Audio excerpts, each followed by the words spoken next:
감사에 관한 말씀을 3주째 전하고 있는데 제 마음에 말씀을 준비할 때마다 감사가 영적인 문제다 이런 생각이 자꾸 드는 거예요. 그래서 우리가 감사를 안 하고 고의적으로 안 하고 사는 것이 아니고 감사를 못하게 하는 것들이 있지 않나 우리 안에 그런 생각을 하는 겁니다.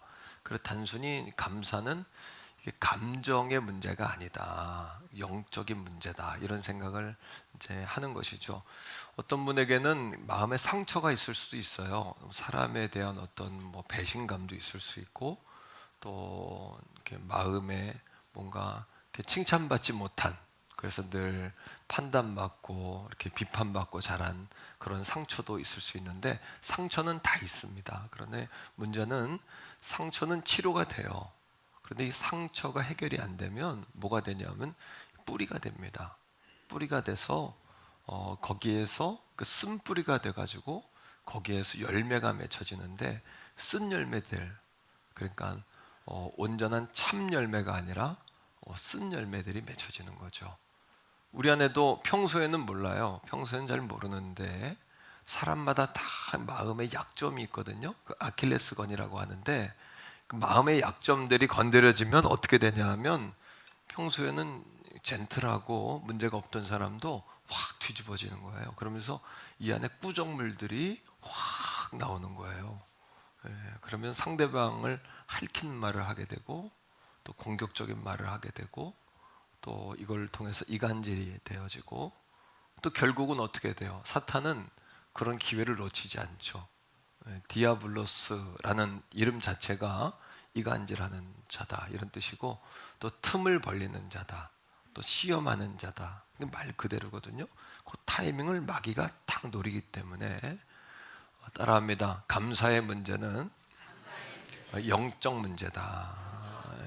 저도 감사 설교하면서 성령님이 제게 주시는 마음이 어떤 마음이냐 하면 감사할 수 있도록 성령님께 도움을 구하라 이 마음이거든요.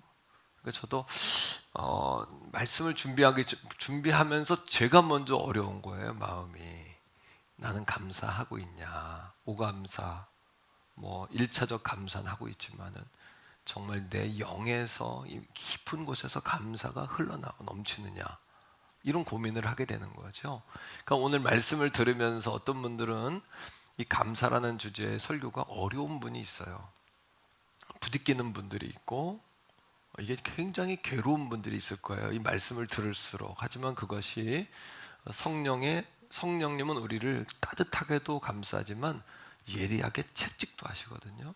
성령이 지적하시고 채찍하는 거로 듣고 다시 한번 하나님 앞에 우리 그 꾸정물 쓴뿌리를 좀 잘라내고 꾸정물은 좀 갈아엎는 그런 여러분 인생의 새로운 출발이 되는 그래서 어떤 목사님은 설교 제목을 감사는 인생의 새로운 시작이다 이렇게 했는데 그것도 굉장히 공감스러워요. 제가 책에서 읽으면서 공감됐는데 그러니 사도 바울 목사님도 골로새 4장 2절에서 뭐라고 하냐 하면 기도를 쉬지 마라. 그리고 기도를 기도하고 감사하는 마음으로 깨어 있어라 이렇게 이야기해요. 그 다음에 골로새서 4장 3절에 보면 내가 전도할 수 있도록 기도해라. 이 말은 우리의 그런 삶의 태도가 전도와 직결적으로 연관된다는 얘기죠. 복음 전하는 것과. 자, 골로새 4장 2절 한번 같이 읽어보세요. 자, 시작. 기도를 쉬지만 안 돼요. 그 다음에 기도에 감사로 깨어 있어라. 그러니까 감사는 그냥 되는 게 아니라 기도할 때 감사하게 된다. 기도할 때 감사함으로 깨어있게 된다. 감사함으로 깨어있으면 마귀가 역사할 수 없다. 시험도 한 길로 왔다 7길로 떠나갈 수밖에 없다. 이 문제거든요. 감사하는 사람이 시험 될 리 있습니까? 감사하는 사람이 기도를 멈추겠어요? 감사하는 사람이 여러분 불행하겠어요? 감사가 인생의 답인 것이죠. 17세기에 이분은 탐험가이기도 하고 고고학자이기도 한데 성경에 나온 내용은 반드시 역사적으로 증명된다 이런 사명을 가지고 중동 지역을 다니면서 뭐 투탕카멘, 피라밋 뭐 이런 성경적인 자료들을 다 이렇게 발굴했던 분이 있는데 조지 허버트라는 영국의 유명한 학자고 시인이 있어요.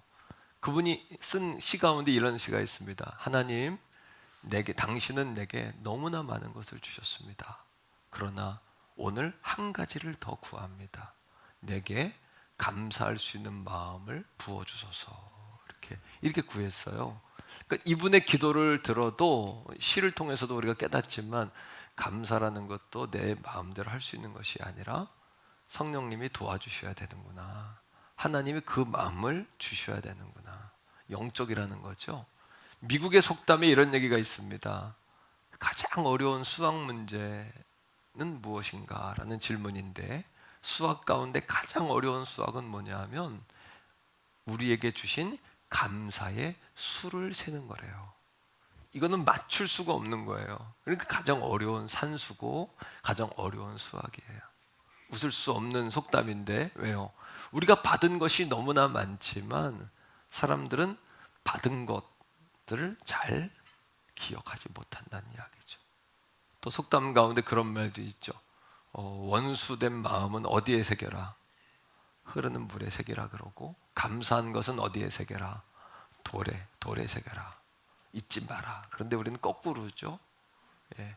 감사한 것들은 흐르는 물에 새겨서 금방 잃어버리고 섭섭하고 정말 속상하고 괴로운 것들은 돌에 새겨서 잊어먹지 않고 마음에 새기고 산다라는 것이 속담이지만 사자성어지만 우리 마음 가운데 굉장히 와닿는 이야기죠. 만일에 우리가 평생 불평만 하고 살았다면 오늘 우리 인생은 비참할 거예요. 우리가 불평만 하고 살았다면 우리 인생이 비참할 거예요. 왜냐하면 하나님이 우리에게 하신 말씀이에요. 이스라엘 백성들이 하나님을 원망해요. 가나안 땅으로 하나님이 보내시기 위해서 12명 정탐꾼을 보냈는데 10명은 돌아와서 하나님을 막 원망해요. 그래서 사람들로 하여금 소동을 일으켜서 하나님과 지도자인 모세를 대적하게 하죠. 그때 하나님이 그들에게 하신 말씀이 있어요. 오늘부터 내가 나를 두고 맹세하는데 너희 말이 내 귀에 들린 대로 하마 하셨어요. 민수기 14장 27절 28절인데 성경을 통해서 한번 하나님은 불평불만이 죄라고 말씀하세요. 불평은 뭐냐 하면 현실에 대한 불만이에요. 환경에 대한 불만. 원망은요. 원망은 사람에 대한 거예요. 이 자체를 하나님은 악하다 이렇게 말씀하시거든요. 자 봅니다. 시작. 나를 원망하는 이 악한 회중에게 내가 어느 때까지 참으랴. 이스라엘 자손아 나를 향하여 원망하는 그 원망하는 말을 내가 들었노라. 이거에 대한 하나님의 징계인데 너무도 무서운 징계를 내리셨어요. 한 번 맞고 끝나는 게 아니라 영원토록. 28절입니다. 시작. 그들에게 이르기를 여호와의 말씀에 내 삶을 두고 맹세하노라. 너희 말이 내 귀에 들린 대로 내가 너희에게 행하리라. 우리 인생의 결과는 어떻게 말하느냐에 달려 있다는 거예요. 근데 말이라는 것이 입에서 나오는 게 아니잖아요. 말이라는 것이 정신에서 나오고 그 정신은 그 사람의 영에서부터 비롯되잖아요. 그 뿌리가 뭐냐? 그 그릇에 무엇이 담겨 있느냐에 따라서 어떤 음식과 어떤 향기가 나듯이, 그러니까 오늘도 우리가 말씀을 계속해서 묵상하셔야 되고 암송한 말씀을 계속 붙잡으면서 예수님의 이름으로 자신을 부인하셔야 돼요. 자신의 감정에 대적하셔야 돼요. 오늘 이 말씀이 회복과 여러분들을 살리는 말씀이 되기를 주의 이름으로 축복합니다. 아담과 하와가 전에 하지 않던 행동을 하기 시작했어요. 아담과 하와가 뭔가 이상이 생긴 거죠. 그게 뭐냐 하면 원망이에요. 원망은 누구에 대한? 상대방에 대한 거거든요. 하나님이 이것도 죄라고 하셔요. 자, 창세기 여러분 3장 12절에 아담과 하와가 동상 중앙의 열매를 따먹었어요. 아담에게 너 왜 그런 행동을 했냐 물으셔요. 하나님이. 그럼 우리가 다 대답해야 될 것은 뭐냐 하면 하나님, 내가 유혹을 당해서 그랬는데 잘못했어요. 이렇게 나가야 되잖아요. 근데 이 아담이 어떻게 하는지 보세요. 이게 사람들의 속성이에요. 다른 사람 핑계를 대는 거예요. 자기의 문제인데 다른 사람에게 돌려요. 공을요. 자, 읽으세요. 시작. 아담이 이르되 하나님이 주셔서 나와 함께 있게 하신 여자, 그가 그 나무 열매를 내게 주므로 내가 먹었나이다. 하나님께 오히려 뭐 하는 거예요? 잘못했습니다가 아니라 덤비는 거예요. 하나님께. 그러면서 누구 탓으로 돌려요? 하나님. 하나님께서 주신 여자가 내게 먹게 하지 않았냐고. 이게 내 잘못입니까? 당신 잘못이지. 여자를 줬을 때는 홀로 있는 것이 외로웠잖아요. 하나님이 돕는 배필로 여자를 주셨잖아요. 감사할 일인데 감사거리가 뭐가 됐어요? 하나님께 오히려 원망이 됐어요. 원망의 공을 하나님께 던지는 거예요. 사랑하는 성도 여러분, 원망과 불평의 문제는 죄에서부터 시작돼요. 그러니까 이 감사의 문제, 원망 불평의 문제는 영적 문제라는 거예요. 따라합니다. 감사의 문제는 영적 문제다. 영적으로 푸셔야 돼요. 이게 그래서 감사는 영성의 최고봉이에요. 감사는 아무나 할 수 있는 것 같지 않아요. 최고봉이에요. 감사는 영적 고지예요. 그리고 감사는 영성, 최고의 영성이에요. 감사하는 자가 최고의 신앙인이에요. 여러분, 가인이 동생 아벨을 죽여요. 뭐 때문이에요? 원망하는 마음 때문에. 형과 동생이 하나님께 제물을 바치는데 하나님이 동생 걸 받으세요. 성경은 뭐라고 말하냐 하면 그 사람과 그 예물을 받으셨다. 그 사람과 그 예물을 받지 않으셨다. 예물보다 더 중요한 것은 우리의 마음을 함께 드리는 거예요. 진실한 마음을 하나님 앞에. 그거를 드릴 때 하나님 받으시는 거예요. 오늘 예배가 여러분 하나님께 마음을 다하는 예배 되시기를 축복해요. 하나님 받으실 만한 예배가 되기를 주의 이름으로 소망합니다. 그런데 이 마음을 드려야 하는데 가인이 마음을 섞질 않았어요. 동생 예배를 받을 때 시기와 질투하는 마음이 생기고 너 때문이 하는 원망의 마음이 생겨요. 마귀가 하는 일이 그게 전문이에요. 원망의 마음을 가지고 이간질을 시켜요. 그 정도가 아닙니다. 자, 창세기 4장 9절인데 이렇게 이야기해요. 이 말씀을 보세요. 시작. 여호와께서 가인에게 이르시되 내 아우 아벨이 동생 죽였잖아요. 하나님 알고 있어요. 알지만 묻는 거예요. 그때 뭐 했어야 돼요? 잘못했습니다. 내가 잘못했습니다. 시인을 해야 되거든요. 그렇게 하지 않아요. 그러니까 죄인 거예요. 하나님 다 알고 있는데. 자, 그 다음 읽습니다. 시작. 그가 이르되 내가 알지 못하나. 그 다음 중요해요. 내가 내 아우를 지키는 자이니까.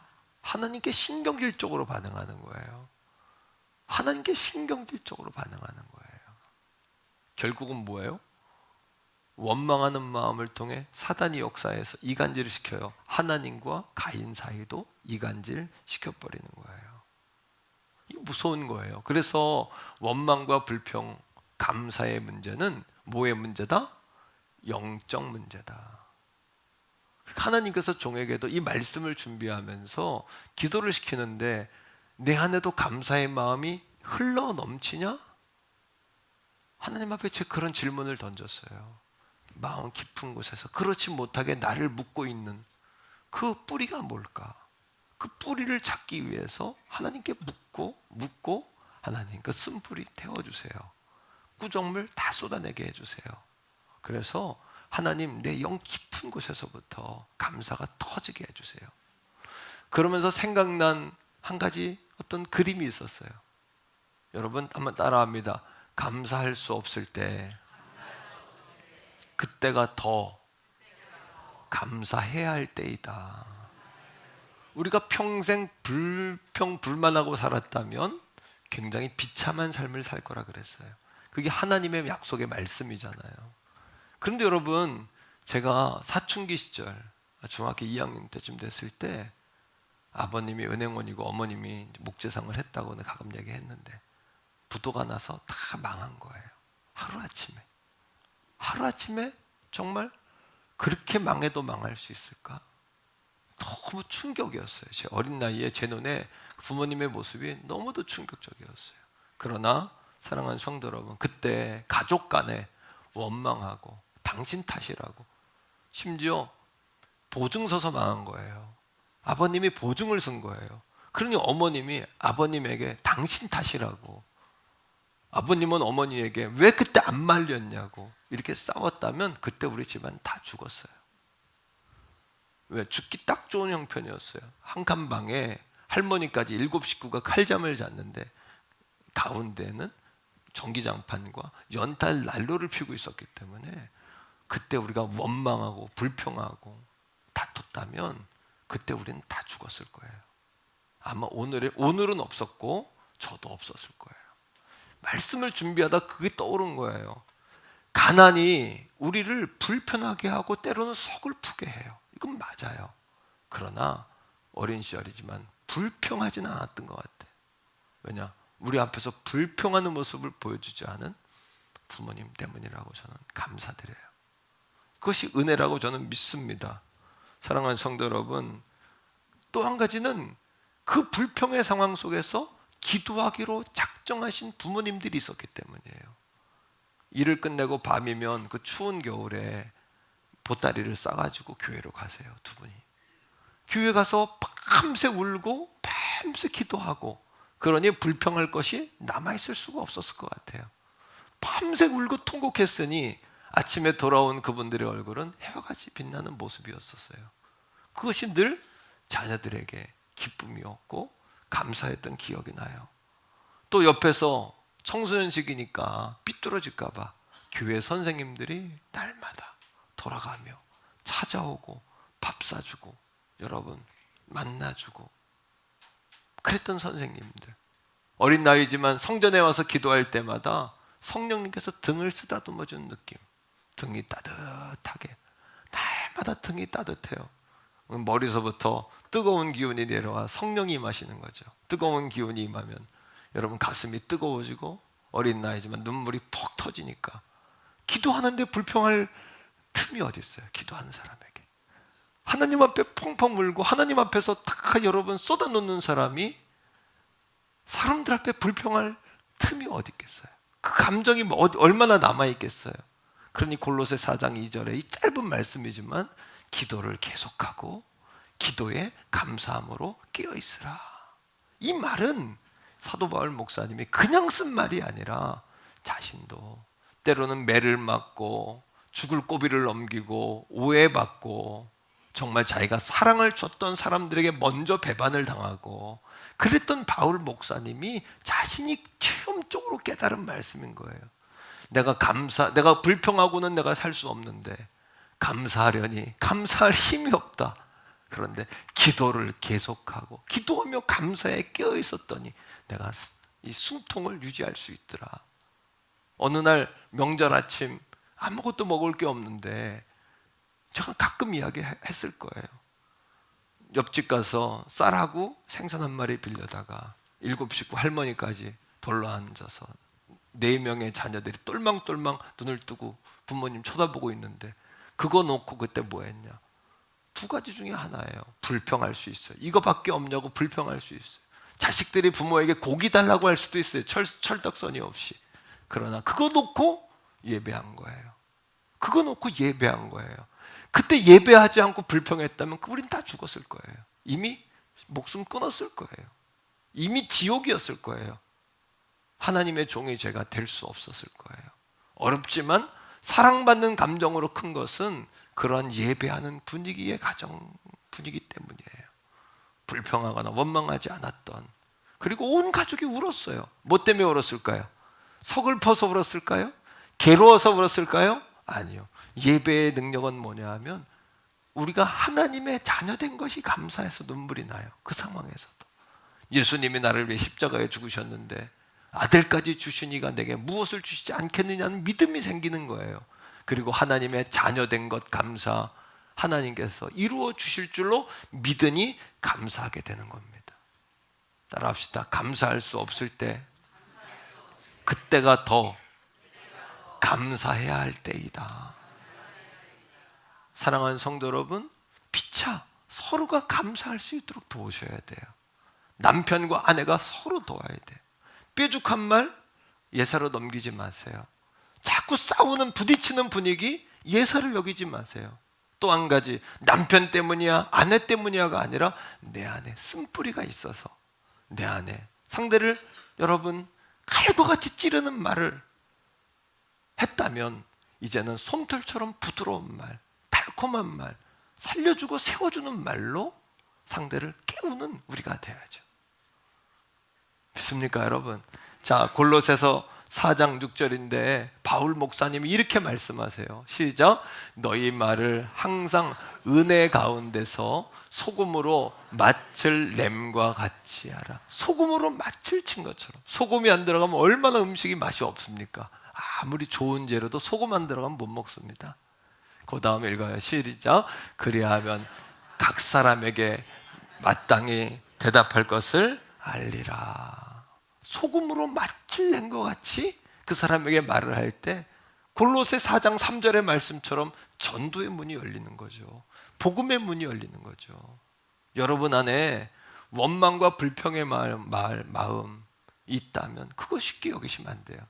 여러분 안에 말을 해도 날마다 찌르는 말을 하고 핥히는 말을 하고 여러분 날마다 때리는 말을 하는 습관이 있다면 그거를 예사로 받으시면 안 돼요. 여러분 사도행전 6장 1절에 이런 사건이 있었죠.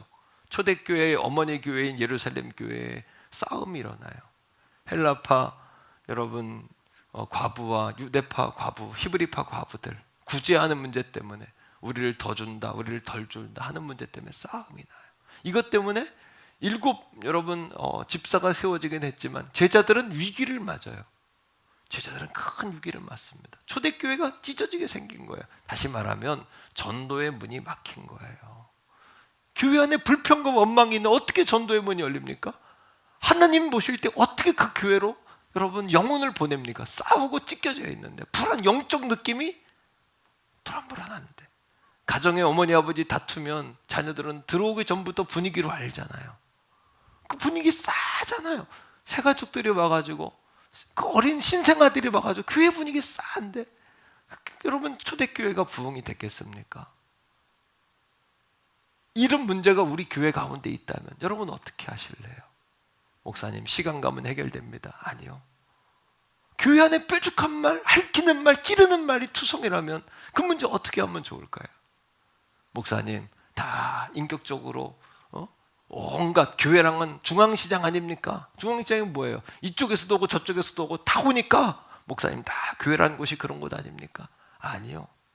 여러분 그렇게만 핑계대어서는 안 된다는 거죠. 왜? 그 문제로 인해 발생한 문제가 무엇인지를 정확히 보셔야 돼요. 사도행전 6장 4절은 우리에게 이렇게 말해주거든요. 자, 사도행전 6장 7절입니다. 이 문제가 해결돼요. 어떻게? 제자들은 말씀과 기도로 돌아가고 7 집사를 세워 그 일을 맡기고 그래서 공평한 분배를 하고 여러분 같이 읽습니다. 시작. 하나님의 말씀은 점점 왕성해졌어요. 다시 말하면 원망과 불평의 문제가 있을 때 내 안에 그런 문제가 있으면 첫째로 말씀이 막히는 거예요. 첫째로 말씀이 막히면 어떻게 되냐? 영적 에너지가 고갈돼 버려요. 그러니 어떻게 돼요? 영적 에너지가 고갈되면 번아웃, 탈진 증세가 오는 겁니다. 탈진 증세가 오면 어떻게 될까요? 그냥 그걸로 끝날까요? 아니요. 세상 것, 육적인 것으로 나를 채우기 시작합니다. 명품으로 휘감기 시작하고 금은보화로 나를 휘감기 시작하고 여러분 좋은 과식, 쓸데없는 과식을 하기 시작하고 과소비를 하기 시작하고 여러분 그런 것들이 없다면 다른 방법으로 자꾸 뭔가를 보충하려고 하죠. 왜? 말씀이 없으니까 우리 힘이 딸리니까. 그 다음 어떤 증세가 올까요? 번아웃 증세만 오는 것이 아니라 하나님의 말씀은 우리의 길이고 여러분 하나님의 말씀은 내 발의 등이고 내 길의 빛 아닙니까? 갈 길을 몰라 헤매는 겁니다. 말씀이 없으니까. 다시 말하면 앞으로 뭘 하고 살아야 될지를 모르는 거예요. 지금 내가 어떻게 살고 있는지가 안 보이는 것이에요. 그 증세가 뭡니까? 말씀이 막힌 증세. 교회도 마찬가지입니다. 우리 교회도 태교원 성결교회가 말씀이 살아있는 교회가 되기를 주의 이름으로 축복합니다. 그거는 강대상에서 말씀을 목사님이 잘 전한다는 이야기만 될까요? 말씀을 잘 전할 뿐 아니라 하나님의 말씀대로 전할 뿐 아니라 이곳에 앉아있는 여러분들이 그 말씀을 아멘으로 먹고 삶 가운데 실행해 나가셔야 된다는, 순종하며 나가셔야 된다는, 이 두 가지가 같이 맞아질 때에 그것이 말씀이 왕성한 교회가 되는 것이죠. 자, 6장 7절을 계속 읽으세요. 원망과 불평의 문제가 끝나니까 이런 역사가 벌어져요. 시작. 하나님의 말씀이 점점 왕성하여 예루살렘에 있는 전도의 문이 열린 겁니다. 자, 허다한 제사장의 무리도 이 도에 뭐했다? 복종하니라. 여러분, 제사장이 누굽니까? 유대인들 아니에요. 예수님을 십자가에 못 박은 사람들 아닙니까? 그들이요. 12 제자들을 핍박했던 자가 아닌가요? 그들도 하나님의 말씀 앞에 뭐했다? 말씀을 따라온 게 아니라 자신들의 실수, 잘못을 인정하고 무릎을 꿇었다는 이야기예요. 이렇게 교회가 이 마지막 때에 세상을 걱정시키는 교회가 아니라 세상을 흔드는 교회가 돼야 되지 않겠습니까? 세상에 빛이 되는 교회가 돼야 되지 않겠습니까? 세상에 맛을 내는 소금이 되는 교회가 돼야 되지 않겠습니까? 저 여러분들의 삶이 그렇게 전도의 문을 열고 하나님 영광을 나타내고 지금 땅끝까지 복음을 증거해도 모자른 이때에 땅끝까지 주님의 복음을 전하고 증거할 수 있는 그런 종과 우리 교회가 돼야 되지 않겠습니까? 할렐루야. 따라합니다. 원망은 하나님의 말씀을 방해한다. 한 번 더, 원망은 하나님의 역사를 방해한다. 그러하기에 감사와 또는 원망과 불평의 문제는 영적 문제라는 거예요. 하나님의 교회와 직결되기 때문이고 여러분의 인생과 직결되기 때문이에요. 계속해서 종에게 이 감사 설교를 하면서 감사 설교가 여러분들에게는 그렇게 매력적이지 않을 수 있어요. 어쩌면 허공을 치는 설교일 수도 있어요. 하지만 감사는 최고의 영성이에요. 감사는 믿음의 최고봉이에요. 감사가 영적 고진 거 아십니까? 감사하는 사람에게 여러분 열리는 거 아세요? 왜? 감사는 아무나 할 수 있는 게 아니거든요. 감사는 아무나 할 수 있는 게 아니에요. 쓴뿌리 문제, 구정물 문제, 이거 해결되지 않으면 아담이 했듯이 가인이 했듯이 항상 내 탓이 아니라 남 탓인 거잖아요. 하나님 당신 탓입니다. 결국에 그 화살은 하나님께로 가는 거예요. 그 인생이 열리겠습니까? 그 인생이 여러분 길이 열리겠냐고요? 그렇지 않잖아요. 종에게 계속 내게 하나님 말씀하시는 것은 오늘 설교 제목을 5번도 더 바꿨어요. 그 가운데 설교 제목 가운데 하나가 뭐였냐 하면 감사하는 마음을 달라고 성령님께 구하라, 이거였어요. 우리 한번 따라해 보세요. 감사할 수 있도록 성령님께 구하자. 감사할 수 있도록 성령님께 기도하셔야 돼요. 성령에 반응하고 성령을 믿고 성령에 따라 순종하면 감사도 여러분 싹을 피우고 한 번에 감사의 거인이 되는 게 아니에요. 씨앗을 심어야 싹을 피우고 줄기가 나고 점점 감사가 자라나는 거예요. 그리고 우리 가운데 감사하는 사람 한 사람만 있으면 감사를 전염시킬 수 있어요.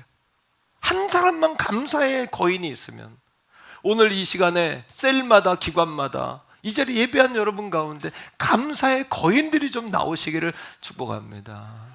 남편과 아내들, 남편이 막 마음이 상해 있을 때 아내들이요 뾰족한 말로 당신이 그러니까 그러지 할 것이 아니라 여러분 감사하는 마음으로 남편을 위로하고, 아내들이요 남편들이요 아내가 낙심해 있을 때 아내들을 뾰족한 말로 몽둥이로 때리지 말고 따뜻한 말로 정말 솜털과 같고 달콤한 말로 아내들을 세울 수 있는 소금의 맛을 내는 기도를 해도 감사의 기도를 드리셔야 돼요. 자, 빌립보 4장 6절 7절인데 말씀을 한번 읽어보겠습니다. 자, 빌립보서 4장 6절 7절이에요. 같이 성경을 봅니다. 자, 시작. 아무것도 염려하지 말고 오직 모든 일에 기도하고 간구로 너희 구할 것을 어떻게? 감사함으로. 감사가 아무나 할 수 있는 게 아니라니까요. 그러니까 감사, 하나님 지금까지 인도하신 하나님 감사합니다. 그리고 선불 감사해버리는 거예요. 하나님 앞으로도 인도하실 줄로 믿습니다. 성경에 내 입을 넓게 열라 그러잖아요. 그것의 본뜻은 입만 크게 물려가지고 많은 거 받으려고 욕심내라는 이야기가 아니에요. 기도할 수 없을 때 입을 열어야 기도가 된다는 이야기예요. 감사할 수 없을 때 입을 크게 벌려야 감사가 된다는 이야기예요. 예수의 이름을 선포할 수 없을 때 강제로 입을 벌리라는 이야기예요. 내 입을 넓게 열리라는 이야기는. 우리 한번 오감사하자 그랬잖아요. 하나님 감사합니다. 저도 여러분 말씀 전하고 집에 가서 좀 쭝얼쭝얼했더니 우리 아내가 목사님 설교한 거 생각하세요? 내가 한번 해봐요. 하나님 감사합니다. 입을 열라 그랬어요. 하나님 감사합니다. 하나님 감사합니다. 하나님 감사합니다. 하나님 감사합니다. 할렐루야. 하나님 감사하는 거예요. 입을 크게 여셔야 돼요. 자, 그러면 7절에 이렇게 이야기합니다. 시작. 그리하면 모든 지각에 뛰어난 하나님의 평강. 모든 상황 분석이 끝났잖아요. 하나님은 현재, 과거, 미래 다 통틀어서 4차원적으로 모든 걸 이미 보고 계시잖아요. 하나님의 평강. 하나님은 두려움이 없잖아요. 다 알고 계시니까. 못 감당할 수 없는 게 없으니까 하나님에겐 불안이 없으시잖아요. 그 평안으로 우리를 지키신대요. 그 다음에 하나님의 평강이 어떻게? 그리스도 예수 안에. 우린 그리스도 예수 안에 있잖아요. 우린 죽을 수밖에 없지만 예수님의 피값으로 구원을 받았잖아요. 우리가 그 믿을 수 있는 선물을 받았잖아요. 그것이 믿어지는 놀라운 기적을 경험하며 살잖아요. 그리스도의 평강이 어떻게 해요? 너희의 마음과 생각을 지키시리라. 할렐루야. 여러분, 시련 중에 있지만 고난 중에 있다고 정신줄 놓으면 큰일 납니다. 정신줄 깨어있지 않으면 큰일 난다는 이야기예요. 죽겠다, 짜증난다, 피곤하다, 싫다, 힘들다, 어렵다, 그러다가 정말 우리 인생이 말대로 되는 거예요. 그 말대로 된다고 하나님 말씀하셨잖아요. 절대 그런 말 쉽게 하시면 안 돼요.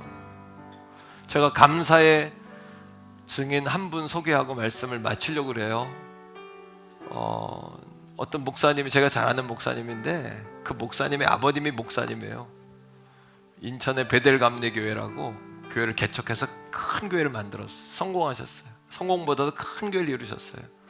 그 아들도 목사님이에요. 근데 이 아버지의 목회 스타일이 뭐냐? 호통 목회, 호통. 개척해가지고 그냥 서가지고 그렇게 성도들을 호통치는 거예요. 교회에서만 그런 게 아니라 집에 와가지고도 옛날 분들 그냥 자녀들에게 호통을 치는 거예요. 분노하고 때로는 아버지가 이해할 수 없는 막 분노를 하시고 자기들 앞에서. 이 목사님이 큰아들인데 아버지의 그 모습을 보면서 동생들 끌어안고 너무 무서워서 아빠란 말을 한 번도 못하고 살았다는 거예요. 그 깊은 상처가 돼서 아버지하고 멀리 떠나려고 영국으로 유학 갔어요. 영국으로 유학을 가가지고 개척을 해가지고 목회를 하는데 어느 날 보니까 교회에서 어려운 일이 있으면 자기도 집에 가서 자식들한테 똑같이 하고 있더라는 거예요. 아버지처럼 막 폭발하고 막 분노하고 막 욕을 하고. 딸이 하나 아들이 둘인데 딸한테는 안 그러는데 아들들한테만 이상하게 그렇게 하더라는 거예요. 그러고 나면 또 후회하고, 그럼 또 가슴 아프고, 내가 왜 그랬을까 후회하고. 근데 이게 해결이 안 돼요. 하나님께 기도하고 기도해도 해결이 안 되는 거예요.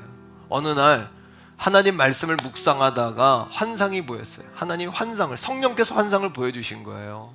환상이 보여주는데 거기에 아글아글 쓰는 자기의 모습이 보여주는데 괴물 같더라는 거예요. 사람의 얼굴이 아니더라는 거예요. 이거는 괴물의 얼굴이고 귀신의 얼굴이에요. 소름이 쫙 끼치더라는 겁니다. 그리고 그 앞에서 벌벌 떨고 있는 아이들이 너무 두려움에 떨어서 구석에서 벌벌 아이들이 떨고 있는 그 모습이 눈에 보이는데, 의자에 앉아있다가 바닥으로 철버덕 주저앉으면서 통곡을 했대요. 하나님 앞에서 회개하면서 통곡을 했다는 거예요. 용서해달라고 하나님. 그리고 그 아이들에게 너무 미안해가지고, 그게 그 목사님의 뭐예요? 쓴뿌리인 거예요. 그 목사님의 꾸정물인 거예요. 여러분, 저와 여러분들이 그 문제가 오늘 성령께서 그 문제를 터치하셔서 여러분의 쓴뿌리가 태워지기를 축복합니다. 꾸정물들이 다 쏟아지기를 축복합니다. 여러분, 그래서 그날 가정예배를 드리는데, 저녁에 가정예배를 드리는데, 목사님이 가정예배 드리기 전에 뭐부터 해야 돼요? 사과를부터 해야 되잖아요. 아이들에게 무릎을 꿇었는데 성령님이 오셔서 목사님을 팍 붙잡는데 눈물이 그 아이들 앞에서 폭 터져 나온 거예요. 아빠가 애들 앞에 무릎을 꿇고 잘못했다고, 아빠가 너희들에게 폭력을 썼던 거, 너희들에게 분노했던 거, 너희들 앞에 폭발했던 거 잘못했다고